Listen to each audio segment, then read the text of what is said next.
The auction block stood in the center of Great Bend, Kansas, on a scorching afternoon in August 1878, and Katherine Morgan knew with absolute certainty that her life as she had known it was over.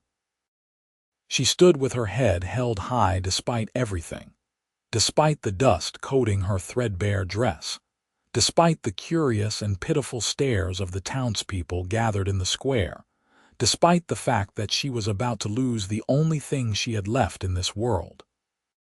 The bank had already taken her father's ranch 3 weeks ago when she could not pay the mortgage after his death, and now they were auctioning off everything that remained, every last possession down to the furniture her mother had brought west in a wagon 20 years before.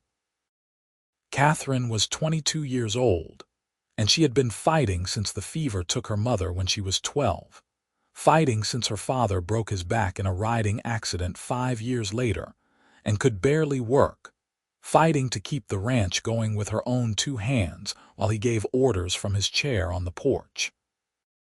She had learned to rope and brand, to mend fences and break horses, to shoot straight and ride hard.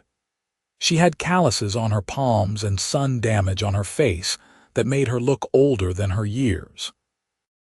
She had turned down 2 marriage proposals because she could not leave her father, and then when the pneumonia took him last winter, she found herself alone with debts she had not known existed. The auctioneer, a thin man named Parsons with a voice like a rusty gate, was working his way through the lots. Katherine stood to the side, watching as strangers bought up pieces of her life. Her mother's rocking chair went for $3. The good china, miraculously unbroken after the journey from Missouri, went for $8.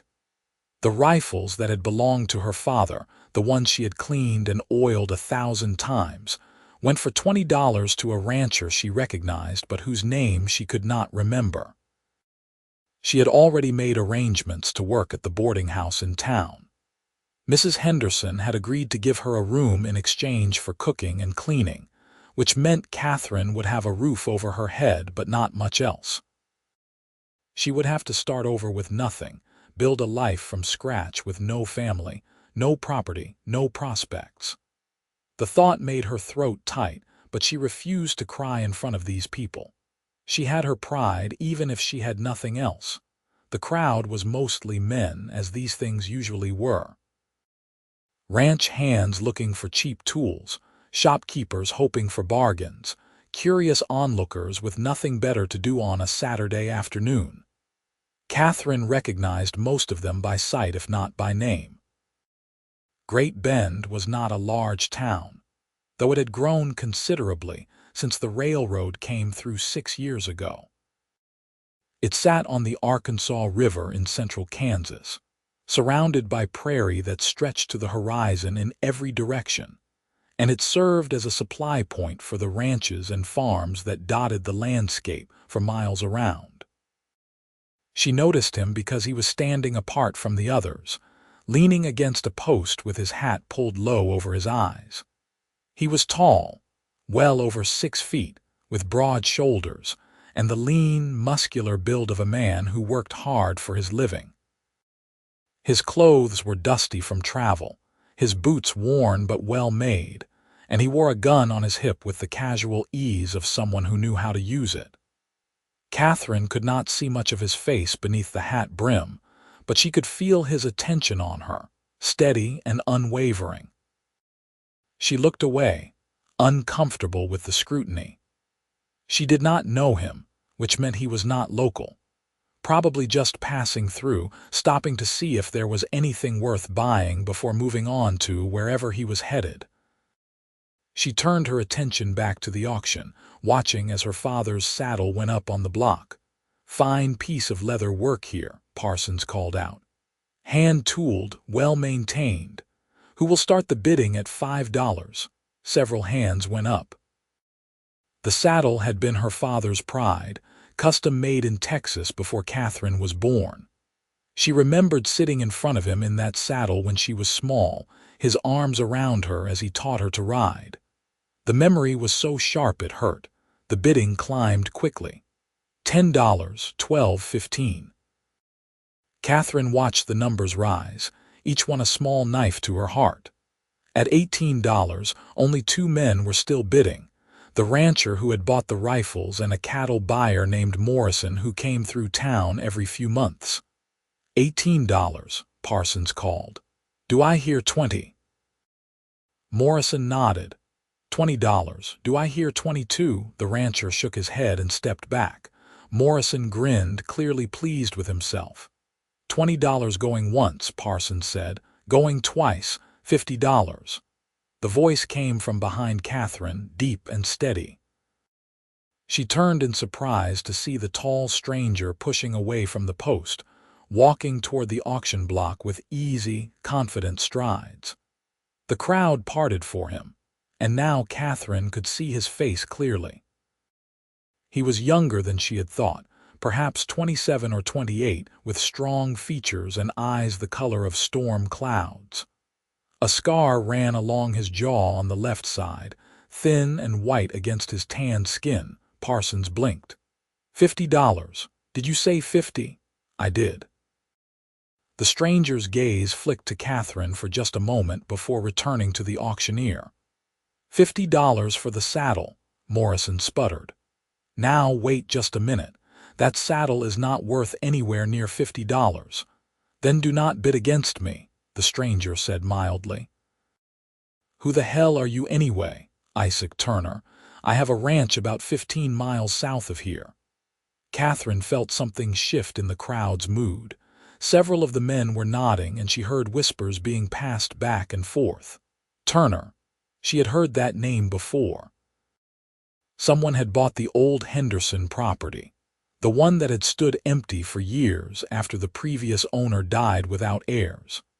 That had been last spring, she thought, around the time her father's health had taken a turn for the worse, and she had stopped paying attention to town gossip.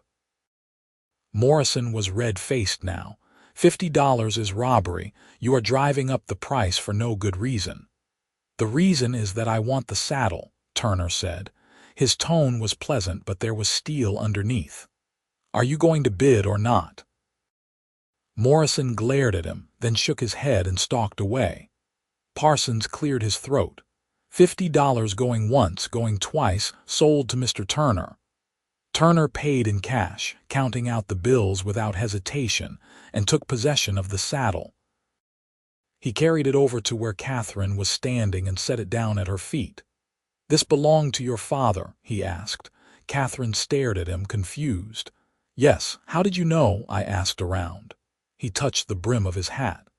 I am sorry for your loss, thank you, but I do not understand. Why did you buy the saddle? Because you were looking at it like your heart was breaking, he said simply. And because nobody should have to watch their family's things get scattered to the wind if it can be helped. Katherine felt tears prick her eyes and blinked them back furiously. That is very kind, Mr. Turner, but I cannot accept this. I have no way to pay you back. I am not asking you to pay me back. He studied her face, his expression serious. I am new to the area, Miss Morgan. I bought a ranch last spring, but I have been back east settling some business until a few weeks ago. I need someone who knows the land, someone who can help me get the place running properly. From what I hear, you know more about ranching than half the men in this county. Katherine's mouth fell open. You are offering me a job. I am offering you a partnership, he corrected. I have money and property. You have knowledge and experience. Seems like we could help each other. A partnership. Katherine's mind was racing. This was not what she had expected. Not at all. What exactly would that entail? You would live on the ranch in the main house. There is plenty of room.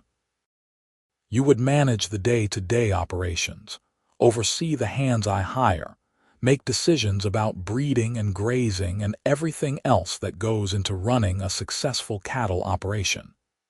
In exchange, you would receive a salary and a percentage of the profits. It sounded too good to be true, which meant it probably was. Katherine had learned to be suspicious of men offering easy solutions to her problems. Why would you offer this to a stranger? Because every man I have talked to about hiring a foreman has either tried to cheat me or has been incompetent, Turner said bluntly. Because I do not know enough about cattle ranching to do this on my own, and I am smart enough to admit it. And because you need a place to go, and I need someone I can trust. You do not know if you can trust me. I know you stayed and fought for your father's ranch until there was nothing left to fight with, he said. I know you could have married and let some man take over, but you did not. That tells me you are loyal and stubborn and you do not give up easy. Those are exactly the qualities I need. Catherine's heart was pounding. This could be the answer to every problem she faced, or it could be a disaster. She did not know this man, did not know anything about him except that he had money to spend and a scar on his jaw. But what choice did she have? Work herself to the bone at the boarding house for the rest of her life, or take a chance on something that might actually lead somewhere? I need to think about it, she said. Take all the time you need. Turner glanced back at the auction block, where Parsons was holding up a set of kitchen pots. I will be bidding on a few more things. When I am done, I will be at the hotel if you want to talk more. He walked away before Katherine could respond, rejoining the crowd around the auction block. She watched him go, her mind whirling. The whole conversation had taken less than 5 minutes, but it had turned her world upside down. Mrs. Henderson appeared at her elbow, breathing heavily. She was a stout woman in her 60s with gray hair and sharp eyes. Was that Isaac Turner? She asked. Yes. Do you know him? Not personally, but I know of him. His father was a banker in Philadelphia, made a fortune before he died last year. Isaac inherited everything, then sold it all and came west. Bought the old Henderson Ranch, which I should mention was named after my late husband's uncle, not that I saw a penny from the sale. She sniffed. Word is he is looking to build something out here. Some men have a need to make their own way, even when they come from money. Katherine absorbed this information. He offered me a job, a partnership, actually. Mrs. Henderson's eyebrows rose. Did he now? And what did you say? I told him I would think about it. Well, that seems sensible. Mrs. Henderson patted her arm. Though I will say, if you are thinking of turning it down out of pride, you might want to reconsider. Pride does not put food on the table, Katherine. And that man just paid $50 for your father's saddle when it was only worth $20 at most. That says something about his character. It says he is either generous or foolish, or both, Mrs. Henderson smiled. Either way, you could do worse. Come on, let us get out of this sun. You look like you are about to keel over. They moved to the shade of the general store's awning, and Katherine watched the rest of the auction from there.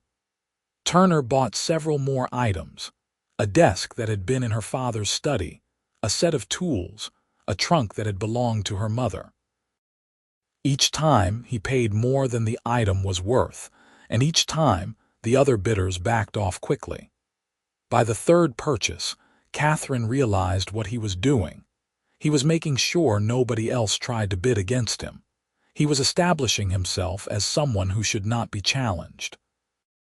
Nobody tried to outbid him twice. When the auction was over, Turner loaded his purchases into a wagon and drove away without looking back. Katherine stood in the shade, feeling strangely abandoned even though he had said he would be at the hotel. She had not expected him to seek her out again right away. She had not expected any of this. What are you going to do? Mrs. Henderson asked. Katherine took a deep breath. I am going to the hotel to talk to him. Good girl. And Katherine, whatever you decide, you make sure it is what you want, not what you think you should do. You have spent enough of your life doing what other people needed. Katherine hugged her impulsively, then set off down the dusty street toward the hotel. Her heart was racing, and her palms were sweaty despite the heat. This felt like standing at the edge of a cliff, about to jump without knowing if there was water below or rocks. The hotel was a two-story wooden building on Main Street, painted white with green shutters. Katherine had been inside only a handful of times, usually to deliver eggs or vegetables from the ranch. She pushed through the front door into the dim, cooler interior and approached the desk, where a young clerk was reading a newspaper. "Excuse me. I am looking for Isaac Turner." "Is he staying here?" The clerk nodded. "Room 7 upstairs. Shall I let him know you are here, please?" The clerk disappeared up the stairs and returned a moment later. "He says to come up, miss. Second door on the right." Katherine climbed the narrow staircase, her hand trailing along the banister. She found room 7 and knocked. "Come in," Turner called. She opened the door and stepped inside. The room was small but clean, with a bed, a washstand, and a single chair by the window. Turner was standing by the window, looking out at the street. He had removed his hat, and she could see that his hair was dark brown, almost black and slightly too long. He turned when she entered. "Miss Morgan, I hoped you would come. I wanted to ask you some questions." "Of course." "Please sit." He gestured to the chair, but Katherine shook her head. "I would rather stand, thank you. Mr. Turner, why are you really doing this? And please do not tell me it is just because you need help with the ranch. You could hire any number of men for that." Turner considered her for a moment, then nodded slowly. "You are right. There is more to it." He leaned back against the windowsill, crossing his arms. "My father built his fortune by being ruthless. He crushed his competitors, took advantage of people when they were desperate, and died one of the richest men in Philadelphia. I worked for him for 10 years, and I hated every minute of it. When he died, I realized I did not want that life. I did not want to spend the rest of my days counting money and stepping on people to get ahead. So you came west." "So I came west," he agreed. "I wanted to build something different, something clean, a place where people could make an honest living and be treated fairly. I know that probably sounds naive to you." "It sounds idealistic," Katherine said carefully. "The world does not usually work that way. I know. But I figure if I am going to fail, I might as well fail trying to do something worthwhile." He met her eyes. "When I saw you standing at that auction today, watching your whole life get sold off piece by piece, it reminded me of the people my father used to destroy. And I thought, here is a chance to do something different, to help someone instead of taking advantage of them. So yes, I need help with the ranch, and yes, I think you would be good at it. But mostly I made the offer because it seemed like the right thing to do." Katherine studied his face, looking for signs of deception or hidden motives. She saw only sincerity, which was almost more frightening. "What if I am not good at it? What if I make mistakes and cost you money?" "Then we learn from the mistakes and do better next time," Turner said. "I am not expecting perfection, Miss Morgan. I am just looking for someone willing to try." She thought about the boarding house, about spending her days washing sheets and cooking meals for strangers. She thought about her father's ranch, gone forever, and the life she had built there. She thought about what Mrs. Henderson had said, about pride not putting food on the table. "All right," she said. "I will accept your offer, but I have some conditions." "Name them." "First, I want everything in writing, a proper contract that spells out my responsibilities and my compensation. Second, I want my own space in the house, a separate room with a lock on the door. Third, if at any point this arrangement is not working for either of us, we should be able to end it with reasonable notice." Turner nodded. "Those all seem fair. Anything else?" "Yes. The saddle and the other things you bought today, I will pay you back for them. It might take me a while, but I will do it. Miss Morgan, Katherine, if we are going to be working together, you should call me Katherine." "Katherine," he said, and she liked the way her name sounded in his low voice. "You do not need to pay me back." "I need to," she insisted. "Please. Let me have this." He looked at her for a long moment, then inclined his head. "All right. If it is important to you, we will work out a repayment plan, though I am going to insist that it does not come out of your salary. We will figure out some other arrangement. Thank you." Katherine felt some of the tension leave her shoulders. "When do you want me to start?" "As soon as you are ready. I need to stay in town for a few more days to finalize some business, but the ranch is habitable. I have been living there for the past 2 weeks, getting things in order. If you want to come out and see the place before you commit, I can take you tomorrow." "I would like that. Then I will pick you up at Mrs. Henderson's at 8 in the morning if that suits you." "It does." Katherine moved toward the door, then paused. "Mr. Turner, Isaac." "If we are going to be working together, you should call me Isaac." She smiled slightly. "Isaac, thank you for what you did today at the auction. It meant more than you know." "You are welcome, Katherine." She left the hotel feeling lighter than she had in months, maybe years. For the first time since her father died, she had something that felt like hope. It was fragile and uncertain, but it was there, a small flame in the darkness. She just had to make sure she did not let it go out. The next morning dawned clear and hot, the way August mornings in Kansas always did. Katherine was awake before sunrise, too nervous to sleep. She dressed in her most practical clothes, a simple brown skirt and white blouse, and braided her long dark hair. She had breakfast with Mrs. Henderson, who fussed over her like a mother hen and made her promise to be careful. "I do not know what to make of this Isaac Turner," Mrs. Henderson said, pouring coffee. "But I will say this, he has an honest face. You can usually tell with men." "I hope you are right," Katherine said. Isaac arrived exactly at 8, driving the same wagon he had used at the auction. He helped Katherine up to the seat beside him, and they set off down the dusty road leading south out of town.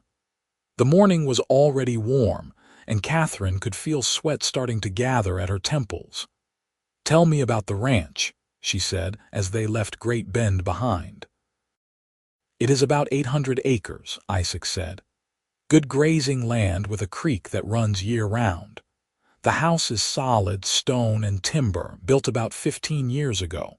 There is a barn, a bunkhouse, and a few outbuildings. The previous owner did not do much with the place in his later years, so there is work to be done, but the bones are good." "Why did he let it sit empty?" "He did not have any children, and when he died, the property went to a nephew back east who had no interest in ranching. It took years for the estate to be settled, and by the time it went up for sale, the place had a reputation for being unlucky. I got it for less than it was worth because nobody else wanted it." Katherine glanced at him. "Do you believe in luck, good or bad?" "I believe in hard work and good planning," Isaac said. "Everything else is just chance." They rode in companionable silence for a while, the wagon wheels creaking and the horses' hooves clopping steadily on the packed earth road. The prairie stretched out on either side, golden grass rippling in the breeze. Katherine had always loved this land, even when it was trying to kill her with heat or cold or drought. There was a stark beauty to it, a sense of endless possibility. After about an hour, they turned off the main road onto a narrower track. Katherine could see buildings in the distance, wavering in the heat shimmer. As they drew closer, she got her first clear look at what would be her new home. Isaac had not been exaggerating.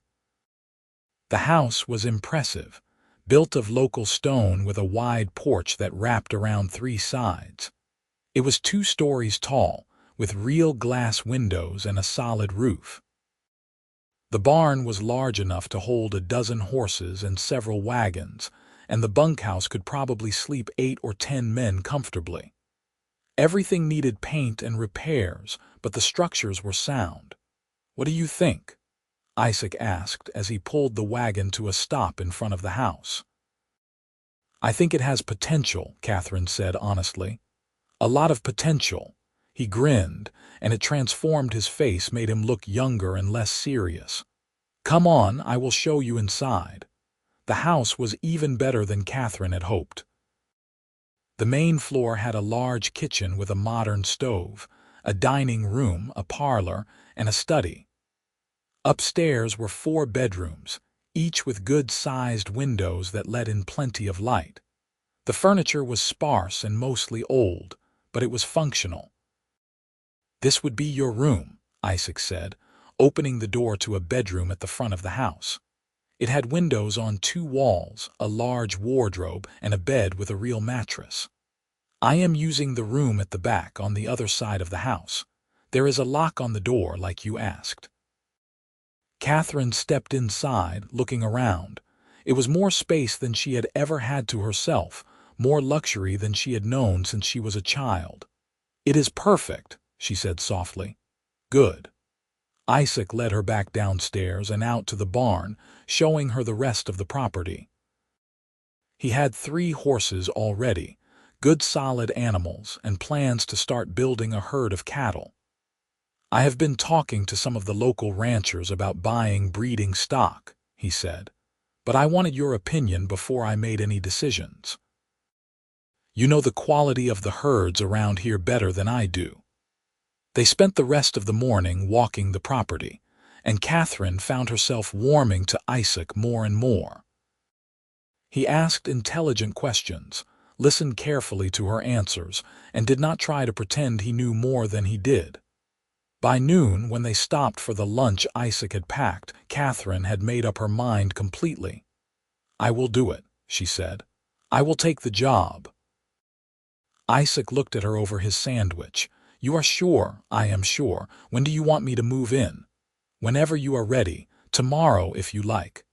"Tomorrow it is, then." They shook hands on it, and Katherine felt a little thrill run through her at the contact. Isaac's hand was large and warm, his grip firm but not crushing. She pulled away quickly, unsettled by her reaction. They drove back to Great Bend in the afternoon heat, talking about plans for the ranch. Isaac wanted to start small, build up slowly over the next few years. Katherine appreciated his caution. Too many men tried to expand too fast and ended up losing everything. By the time they reached town, she felt like she understood him better, and more importantly, she trusted him. The next few weeks passed in a blur of hard work. Katherine moved into the ranch house with her few possessions, including the items Isaac had bought at the auction. She threw herself into the work with an intensity that surprised even her, rising before dawn and working until after dark. There was so much to be done. Repairs to fences, cleaning out the barn, organizing the tack room, breaking in new horses, planning for the cattle purchase. Isaac worked alongside her, never asking her to do anything he would not do himself. She watched him mend fences in the blazing sun, his shirt soaked with sweat. She saw him gentle a nervous horse with patience and skill. She noticed the way he treated her as an equal, valuing her opinions and deferring to her expertise when it came to matters of ranching. They hired 3 ranch hands in September, 2 brothers named Jack and Tom Miller, and an older man called Pete who had worked cattle all his life. Katherine was nervous about working with the men, wondering if they would resent taking orders from a woman, but Isaac handled it smoothly. He made it clear from the start that Katherine was his partner, and that her word was law when it came to the day-to-day operations of the ranch. Any man who had a problem with that could find work elsewhere. The men accepted it with varying degrees of grace. Pete was easy. He had known Katherine's father and respected her knowledge. The Miller brothers took a little longer to come around, but after Katherine out-roped both of them during a branding session, they stopped questioning her authority.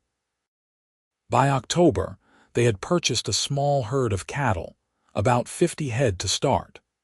Katherine spent days choosing the animals, selecting for good breeding potential and hardiness. Isaac watched her work with something like awe, seeing the way she evaluated each animal with a critical eye, checking teeth and hooves and conformation. "You really do know what you are doing," he said one evening as they rode back to the ranch after a long day of negotiations. Katherine laughed. "Did you think I was lying?" "No, but there is a difference between knowing something in theory and seeing it in practice. You were magnificent today, Katherine. You did not let that rancher push you around for a second." She felt heat rise to her cheeks that had nothing to do with the sun. "He was trying to sell us inferior stock at premium prices. I was not about to let that happen. Still, you were impressive." They rode in silence for a while, and Katherine found herself acutely aware of Isaac beside her. Over the past weeks, she had grown used to his presence, to the sound of his voice and the way he moved. She had noticed things about him. The way he pushed his hair back when he was thinking, the scar on his jaw that she had learned came from a childhood accident, the way his eyes crinkled at the corners when he smiled. She had noticed, and she had tried very hard not to care. It was dangerous, letting herself feel anything for Isaac Turner. This was a business arrangement, nothing more. He was her employer, her partner, and that was all he could ever be. Katherine had spent too many years fighting for her independence to throw it away on romantic fantasies. But sometimes, when they sat on the porch in the evenings, talking about the ranch and their plans for the future, she would catch herself watching his face in the lamplight and wondering what it would be like to be more than partners. What it would be like to have someone look at her the way she sometimes thought Isaac looked at her when he did not think she was paying attention. She pushed the thoughts away firmly. There was too much work to do, too much at stake, to complicate things with feelings. The first snow came in early November, dusting the prairie with white. Katherine stood on the porch, wrapped in a shawl, and watched the flakes fall. Winter in Kansas could be brutal, but it could also be beautiful. She heard the door open behind her and Isaac joined her, carrying 2 cups of coffee. "Thank you," she said, taking one of the cups and wrapping her cold hands around it. "First snow of the season," Isaac observed. "We should be all right, though. The barn is stocked, the cattle have good shelter, and we have plenty of supplies." "You did well," Katherine said. "Not every first-year rancher would be so prepared. I had a good teacher." He sipped his coffee, looking out at the white, dusted landscape. "Katherine, can I ask you something?" "Of course. Do you ever regret it? Coming here, I mean, giving up the chance to have your own place?" Katherine thought about it. "I never had a chance to have my own place," she said slowly. "Even if I had managed to save the ranch, it would always have been my father's, not mine. Here I am building something new, something that is at least partly mine, so no, I do not regret it." "Good." Isaac hesitated, then said, "I want you to know that I value what you have brought to this place. It would not be the same without you. I would not be able to do this without you." "You would find a way," Katherine said, but she was pleased. "You are more capable than you give yourself credit for." "Maybe, but it would not be as good, and it certainly would not be as much fun." Katherine laughed. "Fun? You call getting up at dawn to shovel manure fun?" "When I am doing it with the right person, yes." There was something in his voice that made Katherine's heart skip a beat. She turned to look at him and found him already looking at her, his gray eyes serious in the lamplight spilling from the house. "Isaac," she said softly, warningly. "I know," he said. "I know this is complicated. I know we agreed this was a business arrangement. But Katherine, I need you to know that somewhere along the way it stopped being just business for me. You stopped being just my partner. And if you do not feel the same way, I will never mention it again. We can go on just as we have been, but I could not let another day pass without telling you the truth." Katherine's mouth was dry. Her heart was pounding so hard she was sure he could hear it. "The truth," she repeated. "The truth is that I am falling in love with you," Isaac said. "Maybe I have been since the day I saw you at that auction, standing so proud and brave even though your world was falling apart. Maybe it happened later, when I saw you work with the horses or negotiate with that rancher or laugh at something Pete said. I do not know exactly when it happened. I just know that it did." Katherine set her coffee cup down on the porch railing because her hands were shaking. "This is a terrible idea," she whispered. "I know. If this does not work out, I will lose everything again. My home, my job, everything I have been building here. I know that too. And you are telling me anyway." "I am telling you anyway," Isaac confirmed, "because I think you feel it too. And because I think we could have something real, Katherine. Something worth the risk." She looked up at him. This man who had walked into her life when she had nothing left to fight with, who had bought her father's saddle and given her a chance when no one else would. She thought about the past months, the easy partnership that had developed between them, the way he made her laugh, the way she caught herself looking for him whenever she entered a room. "I do feel it," she admitted. "God help me, Isaac, I do, but I am terrified. So am I." He reached out slowly, giving her time to step back if she wanted to. When she did not move, he cupped her face gently in his hand. His palm was warm against her cold cheek. "We do not have to rush anything. We can take this as slow as you need. But I wanted you to know. I needed you to know." "What if I break your heart?" Katherine asked. "What if you do not?" She laughed shakily. "That is not an answer. It is the only answer I have." Isaac's thumb brushed her cheekbone. "Katherine Morgan, would you let me court you properly, with all the time and patience in the world?" Katherine took a deep breath and nodded. "Yes," she said. "Yes, I will." He smiled, that wonderful transforming smile that made her heart flip over in her chest, and leaned down to kiss her forehead. It was the most chaste, gentle kiss imaginable, but Katherine felt it all the way to her toes. "Thank you," Isaac murmured against her skin. They stood there on the porch for a long time, the snow falling around them, and Katherine thought that maybe, just maybe, she had found something she had not even known she was looking for. The winter passed in a strange, sweet blur. Isaac was true to his word, courting her with old-fashioned propriety that would have made their grandmothers proud. He brought her wildflowers when he could find them, even though they were scarce in winter. He left little notes for her to find, tucked into her gloves or slipped under her coffee cup. He made sure they were never alone in a way that might compromise her reputation, even though they were living in the same house. Katherine found herself softening, opening up in ways she had not allowed herself to in years. She told Isaac about her childhood, about her mother's death and her father's accident.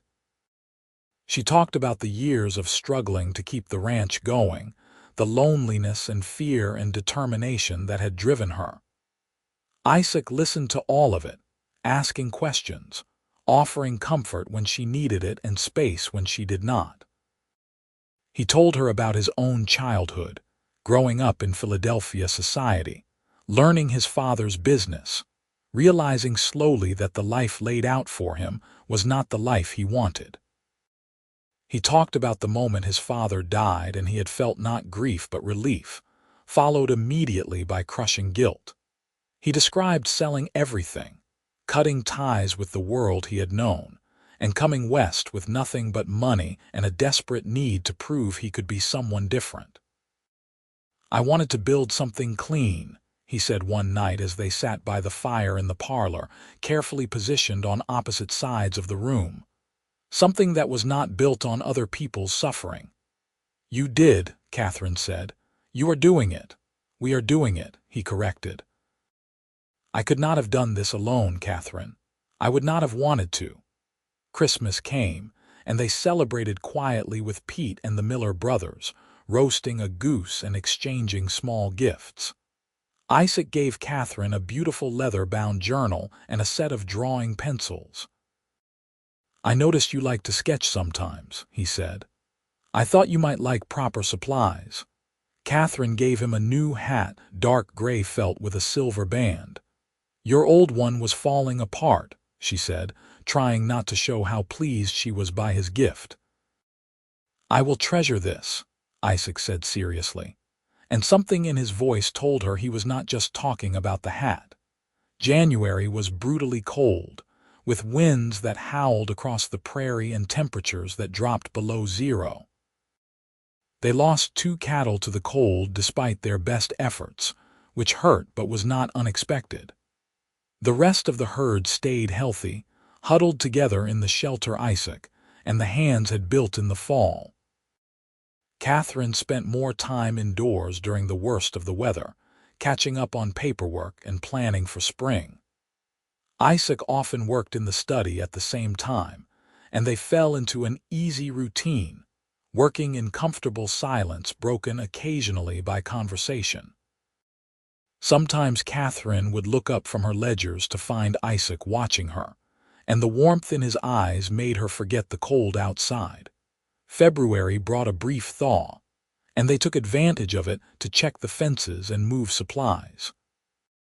On Valentine's Day, Isaac surprised Katherine by cooking dinner himself, a somewhat disastrous attempt at beef stew that was too salty and had burned on the bottom. Katherine laughed until tears ran down her face and Isaac joined in, admitting defeat. "I am a terrible cook," he said. "I do not know what I was thinking." "You were thinking you wanted to do something nice for me," Katherine said, still giggling. "And you did. This is the best terrible stew I have ever eaten." "You are just saying that." "I absolutely am." She reached across the table and took his hand. "But I mean it when I say thank you. This was wonderful, Isaac." He turned his hand over, lacing his fingers with hers. "Katherine, I need to tell you something." "What is it?" "I love you." He said it simply, matter-of-factly, as if it were the most obvious truth in the world. "I am in love with you, completely. And I know we said we would take things slow, but I cannot let another day pass without saying it out loud. I love you." Katherine felt tears prick her eyes, but this time they were happy tears. "I love you too," she whispered. "I think I have for a while now. I was just too scared to admit it." "Are you still scared? Terrified?" She smiled through her tears. "But I am saying it anyway. I love you, Isaac Turner." He stood up, came around the table, and pulled her gently to her feet. "May I kiss you properly this time?" he asked. "Please." He kissed her, and it was nothing like the chaste kiss on the forehead from months ago. This was deep and passionate and full of all the feelings they had been holding back. Katherine wrapped her arms around his neck, pressing close, and felt his arms tighten around her waist. When they finally broke apart, both breathing hard, she rested her forehead against his chest and listened to his racing heart. "Marry me," Isaac said suddenly. Katherine pulled back to look at him. "What? Marry me, Katherine? I know this is fast. I know we have only known each other for 6 months, but I do not need more time to know what I want. I want you. I want a life with you. I want to build this ranch together as husband and wife, not just as partners. Say yes." "Isaac." Katherine felt like she was floating. "Yes. Yes, of course, yes." He whooped and picked her up, spinning her around the kitchen. Katherine laughed breathlessly, holding onto his shoulders. When he set her down, he kissed her again, gentler this time, full of promise and joy. "I do not have a ring yet," he said. "I will get you one, the best ring I can find." "I do not need a fancy ring," Katherine said. "I just need you." "You have me," Isaac promised, "for as long as you will have me." They were married in April in the church in Great Bend. Mrs. Henderson cried through the whole ceremony, and Pete served as Isaac's best man, looking uncomfortable in his Sunday suit. Katherine wore a dress she had sewn herself, simple white cotton with lace at the collar and cuffs. She had never felt more beautiful than when she walked down the aisle and saw Isaac waiting for her, his face full of love and wonder.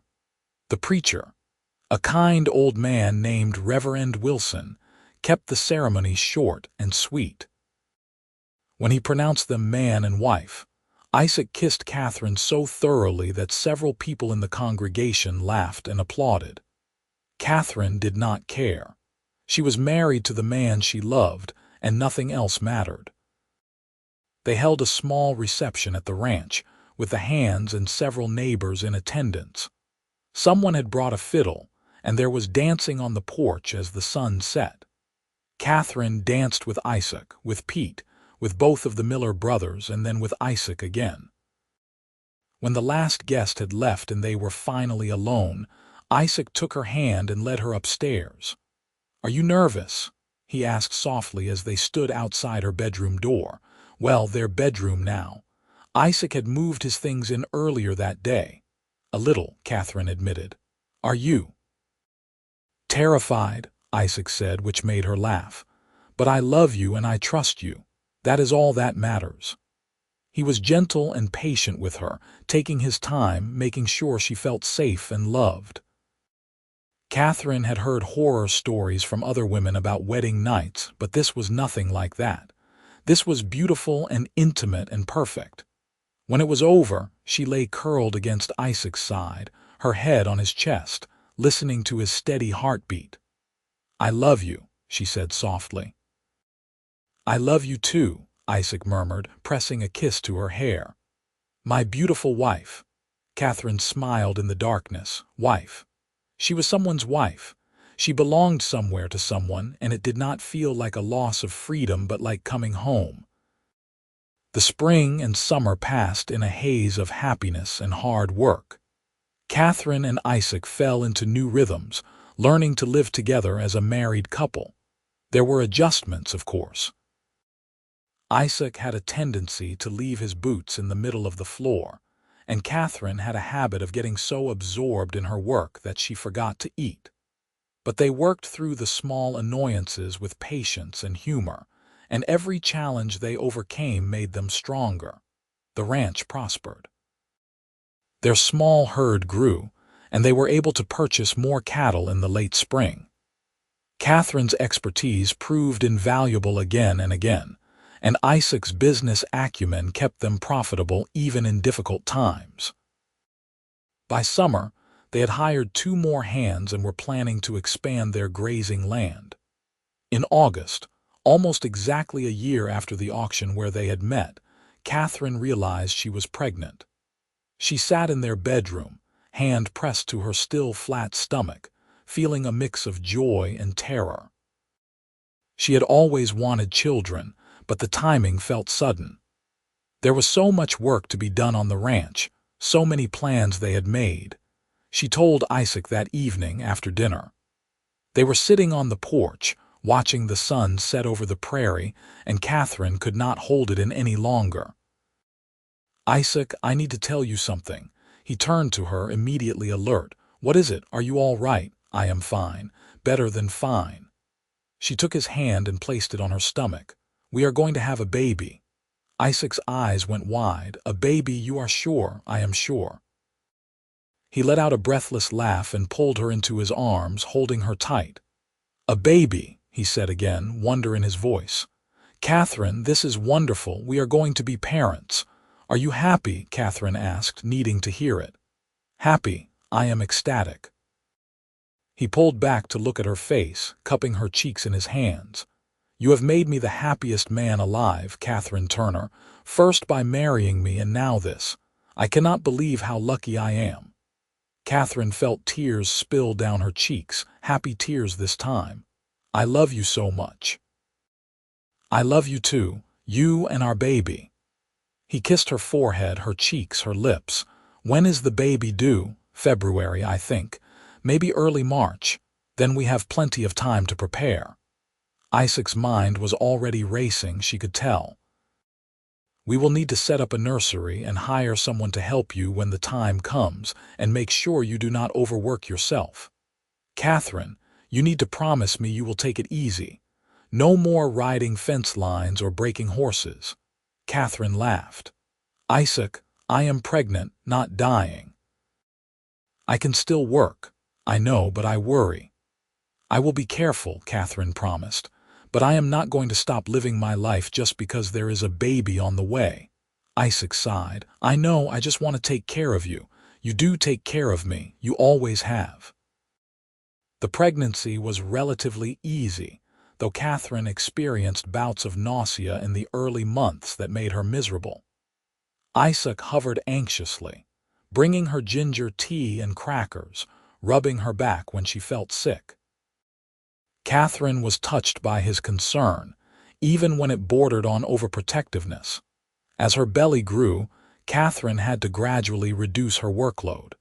She hated feeling useless, but Isaac and the hands insisted they could manage. She spent more time on the bookkeeping and planning, less time on physical labor. By December, she was uncomfortable and tired, ready for the pregnancy to be over even though she knew it was still weeks away. Christmas that year was quiet but joyful. Isaac gave Katherine a beautiful cradle he had made himself, carved from oak with intricate designs on the headboard. "I wanted our baby to have something made with love," he said. Katherine cried, hormones making her more emotional than usual. "It is perfect," she said. "You are perfect." The baby came on a cold night in late February, 2 weeks earlier than expected. Katherine's labor was long and difficult, lasting almost 20 hours. Isaac stayed by her side the whole time, holding her hand, wiping her forehead with a cool cloth, murmuring encouragement. The midwife, a capable woman named Mrs. Schmidt from town, directed him with the ease of long practice. When their daughter finally arrived, tiny and red-faced and squalling, Katherine felt a wave of love so intense it took her breath away. Isaac was crying openly, tears streaming down his face as he looked at their child. "She is perfect," he whispered. "Katherine, she is absolutely perfect." "Do you want to hold her?" Mrs. Schmidt asked, and Isaac nodded, taking the baby with trembling hands. He held her awkwardly at first, then more confidently, looking down at her with an expression of absolute wonder. "Hello, little one," he said softly. "I am your father, and that beautiful, brave woman there is your mother. You are the luckiest baby in the world because you have her." Katherine felt more tears spill down her cheeks. "What should we name her?" she asked. They had discussed names for months but had never quite settled on one. Now, looking at their daughter's tiny face, Isaac said, "What about Lily? She looks like a lily to me." "Lily Turner," Katherine said, testing it out. "I like it. Lily Me Turner." "Lily Me Turner," Isaac repeated. "Welcome to the world, Lily." The first few weeks with a newborn were exhausting and overwhelming. Lily was a good baby, but she still needed constant care. Katherine was sore and tired, struggling to recover from the birth while learning how to nurse and change and soothe a crying infant. Isaac helped as much as he could, walking Lily when she would not sleep, changing diapers, bringing Katherine food and water. "I do not know how women do this," he said one night at 3 in the morning, rocking Lily while Katherine dozed in bed. "You are all so much stronger than men." Katherine smiled sleepily. "It helps when you have a good partner." "I am trying to be," Isaac said, "though I feel fairly useless most of the time." "You are not useless. You are wonderful." Katherine held out her arms. "Bring her here. I think she is hungry again." As winter turned to spring, they found their rhythm as a family. Lily grew and thrived, developing a personality that was part Katherine's stubbornness and part Isaac's curiosity. Katherine gradually resumed her work on the ranch, carrying Lily in a sling against her chest while she went about her tasks. Isaac worried constantly, but he had learned not to try to stop her. By summer, Lily was sitting up on her own, reaching for everything, babbling happily. Katherine and Isaac marveled at every development, every new skill. They were that most annoying of couples, completely besotted with their child and not afraid to show it. The ranch continued to grow. They purchased more land in the fall, expanding their grazing area significantly. The herd was now over 200 head, and they had 8 full-time hands working for them. Katherine and Isaac had developed a reputation for being fair employers who treated their workers well, and they never had trouble finding good men when they needed them. On their second wedding anniversary, Isaac gave Katherine a portrait he had commissioned. It showed the three of them, Katherine and Isaac, sitting on the porch with Lily between them, the ranch house visible in the background. It was beautifully done, capturing not just their faces but the love and contentment that radiated from them. "I wanted to remember this," Isaac said as Katherine stared at the portrait. "This moment, this feeling. I wanted to capture what we have built together." Katherine hugged him tightly. "It is perfect. You are perfect. This whole life is perfect." "Not perfect," Isaac said, "but pretty damn close." The years passed in a blur of work and love and laughter. Lily grew into a bright, inquisitive child who loved the ranch as much as her parents did. She learned to ride almost before she could walk, and by the time she was 5, she was helping with simple chores, feeding chickens and collecting eggs. Katherine got pregnant again when Lily was 3, and this time she had a son. They named him James after Isaac's grandfather, and he was a quieter, more serious baby than Lily had been. Where Lily was all fire and energy, James was thoughtful and observant. They balanced each other perfectly. The ranch became one of the most successful in the region. Katherine's expertise and Isaac's business sense proved to be an unbeatable combination. They weathered droughts and hard winters, rustlers and market fluctuations, always managing to come out ahead through careful planning and hard work. In 1885, 7 years after that first auction, Katherine stood on the porch and looked out at the land they had built together. Lily was chasing chickens in the yard, and James was napping inside. Isaac was out with the hands, checking on the herd, but he would be home soon. She thought about the woman she had been, standing in the town square with nothing left to fight with, watching her life get sold off piece by piece. She thought about Isaac, stepping forward to bid on a saddle he did not need, making sure nobody tried to outbid him twice. She thought about the risk they had both taken, building something together when neither of them had known if it would work. It had worked. More than worked. They had built a life that was richer and fuller than anything Katherine had imagined possible. They had love and family and purpose. They had each other. She heard hoofbeats and turned to see Isaac riding up to the house. He swung down from his horse and walked toward her, his face lighting up when he saw her. After all these years, he still looked at her like she was the most beautiful woman in the world. "Hello, wife," he said, climbing the porch steps and pulling her into his arms. "Hello, husband," Katherine replied, leaning into him. "How are the cattle?" "Fine. Everything is fine." He kissed her temple. "What are you thinking about? You have that faraway look." "I was thinking about the day we met," Katherine said, "at the auction." "That was a good day," Isaac said. "The best day of my life as it turned out." "Mine too." Katherine tilted her head back to look at him. "I had nothing left, Isaac, nothing. And then you came along and gave me everything." "You gave me everything too," Isaac said seriously.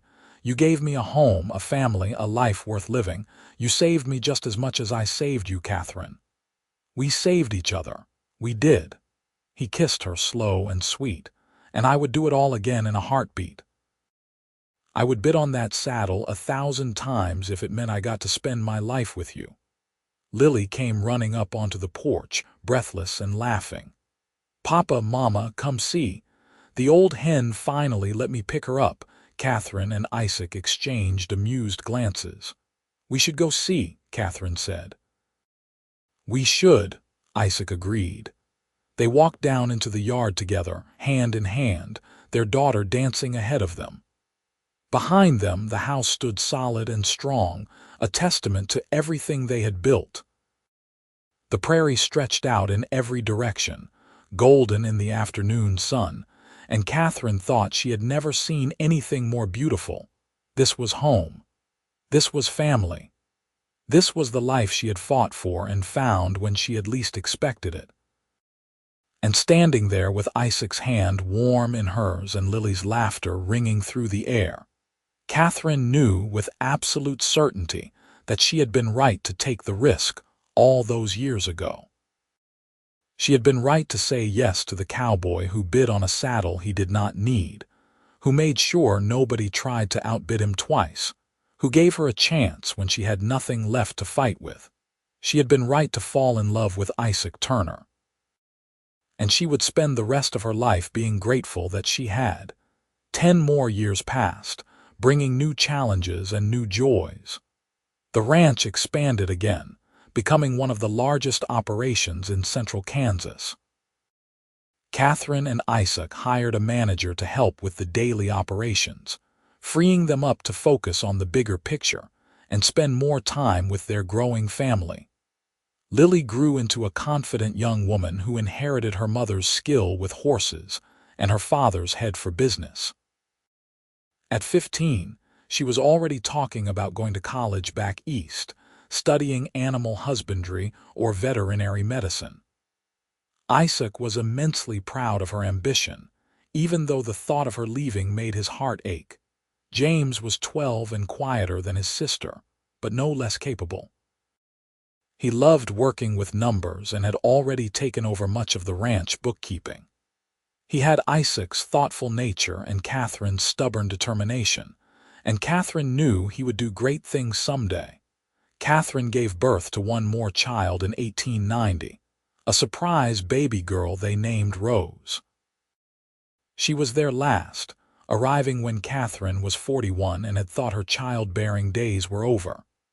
Rose was a delight, sweet-natured and cheerful, and she brought a new energy to the household.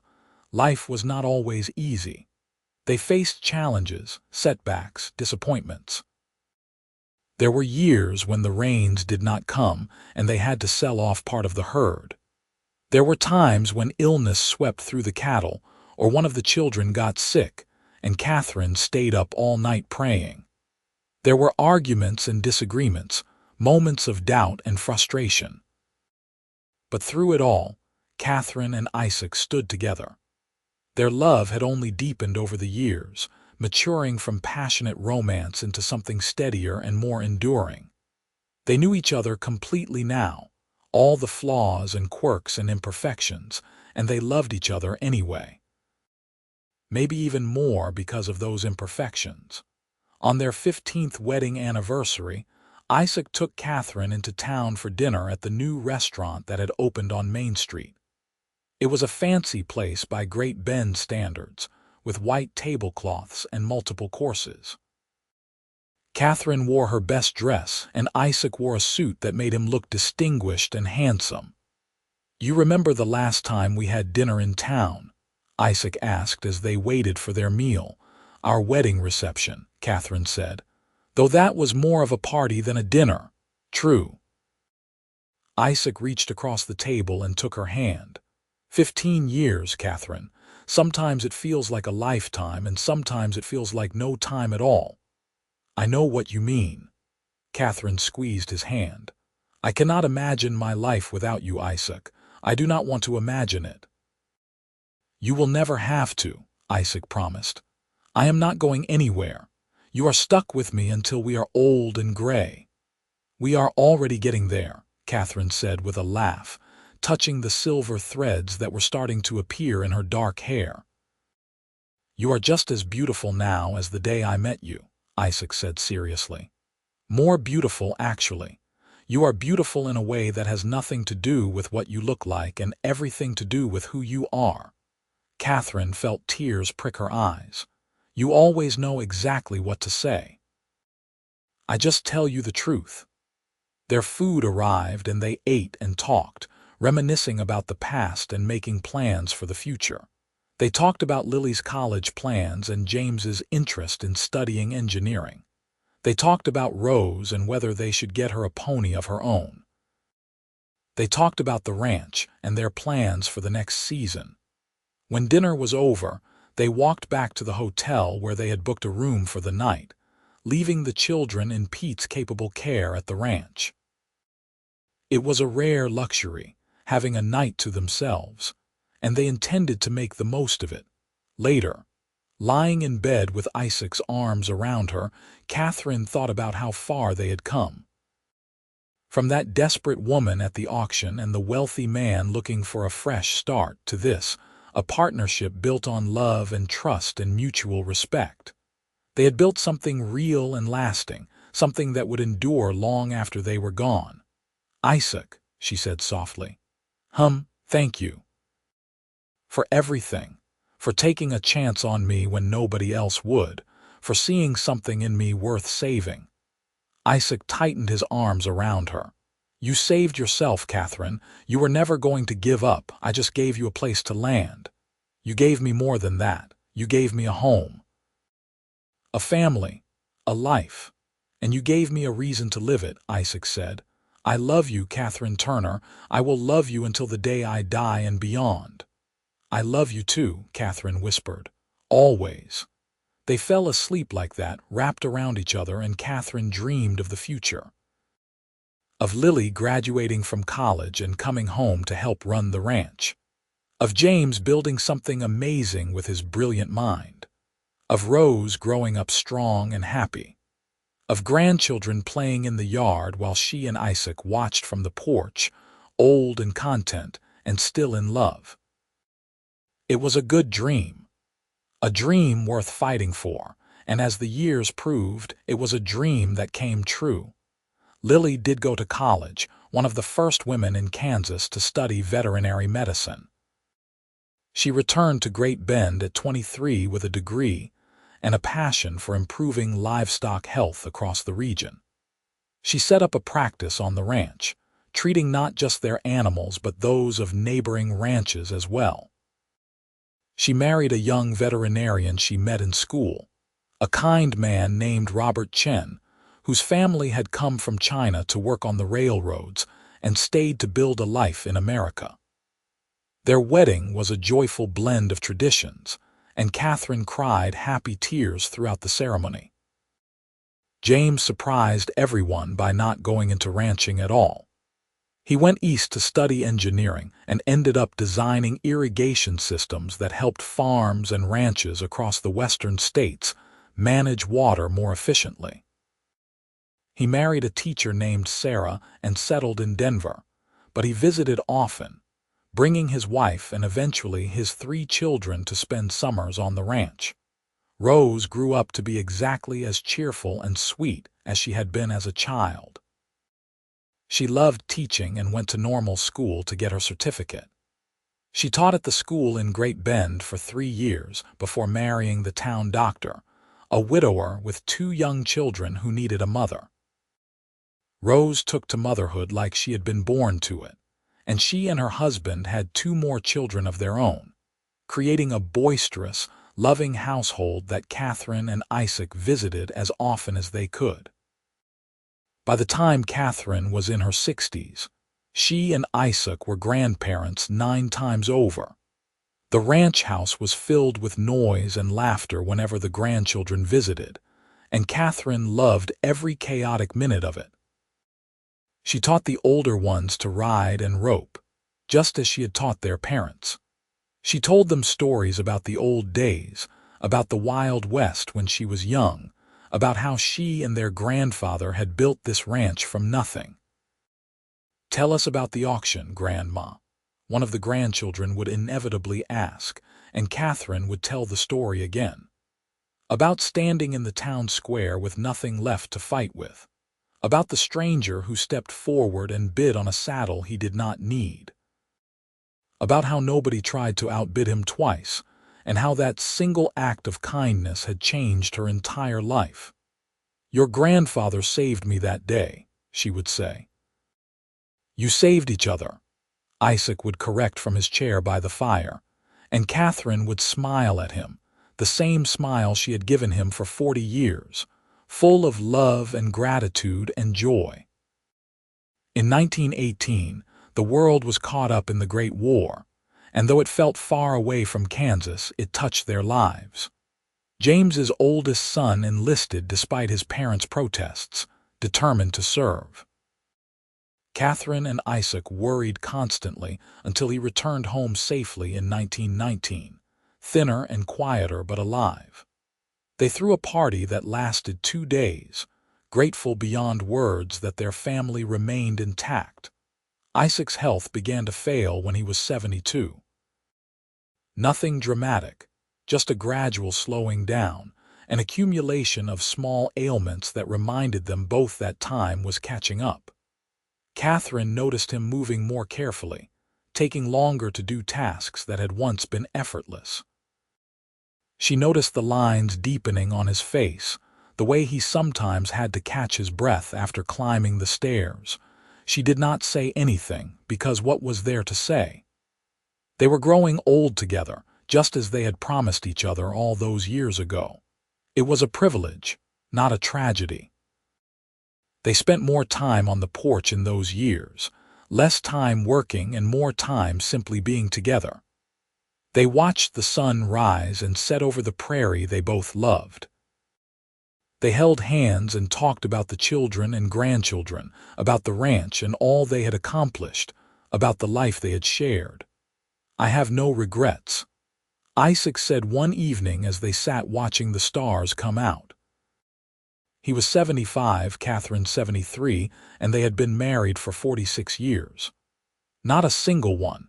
Every choice I made, every turn I took led me to you, and that makes everything worthwhile." "I feel the same way," Katherine said softly. "Even the hard times, the losses and struggles. They all led us here, to this life we built together. I would not change a thing. Not even the terrible beef stew I made on our first Valentine's Day," Katherine laughed, the sound rich and warm. "Not even that. Isaac died peacefully in his sleep on a cold January night in 1924. Katherine woke to find him beside her, still and quiet, a small smile on his face as if he had been dreaming of something wonderful. She held his hand for a long time, feeling the warmth slowly leave his body, saying goodbye to the man who had been her partner, her love, her everything for nearly half a century. The funeral was attended by what seemed like half of Kansas. The ranch hands came, current and former. The neighbors came, some of whom had known Isaac since he first arrived in Great Bend all those years ago. The grandchildren came, all 9 of them, crying for the grandfather who had taught them to ride and told them stories and loved them unconditionally. Katherine stood dry-eyed through the service, accepting condolences with grace and dignity. She did not cry until later, alone in the bedroom she had shared with Isaac, surrounded by the memories of a lifetime together.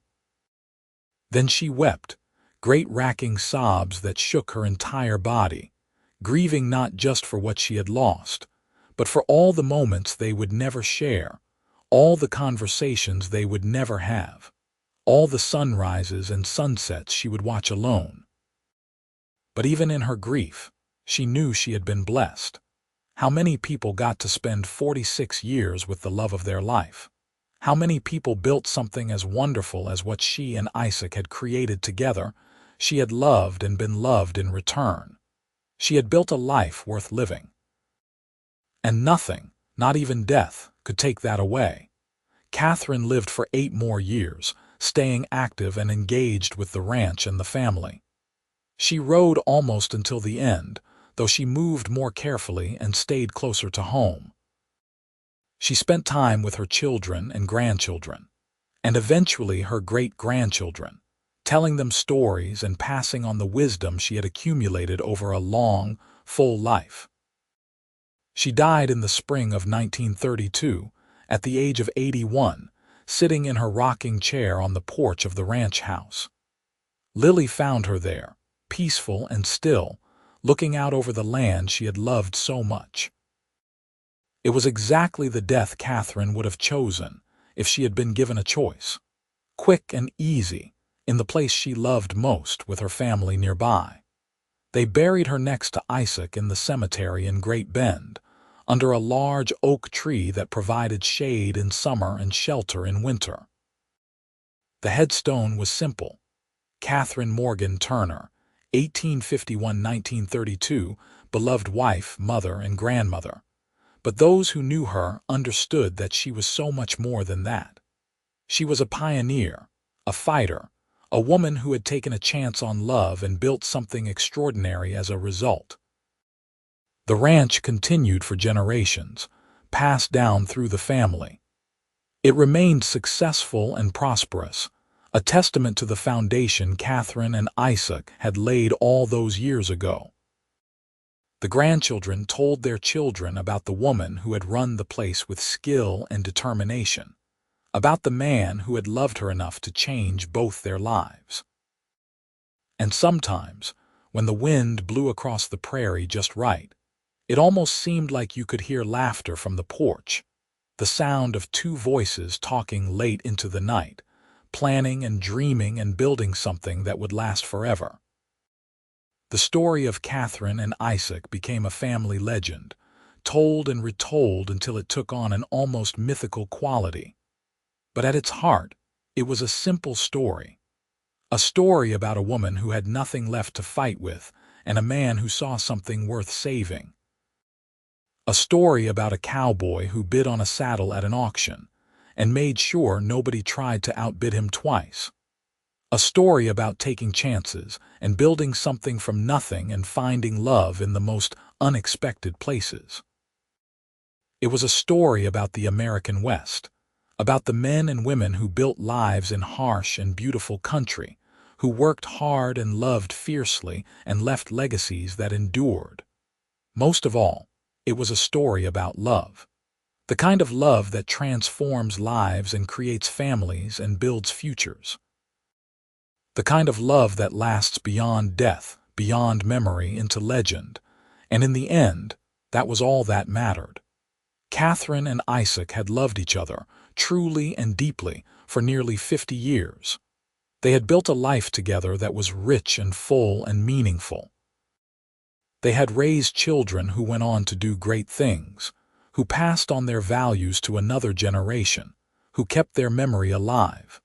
They had stood on an auction block in Great Bend, Kansas, on a hot August day in 1878, and they had changed each other's lives forever. Katherine had been fighting with everything she had, but she was losing ground, losing hope, watching everything she cared about slip away. And Isaac had stepped forward, this stranger with kind eyes and a determination to do something good in the world, and he had given her a chance. One chance. That was all it took. One bid. One moment of courage. One decision to step forward when it would have been easier to step back. And from that single moment, a lifetime of love had grown. That was the legacy Katherine and Isaac left behind.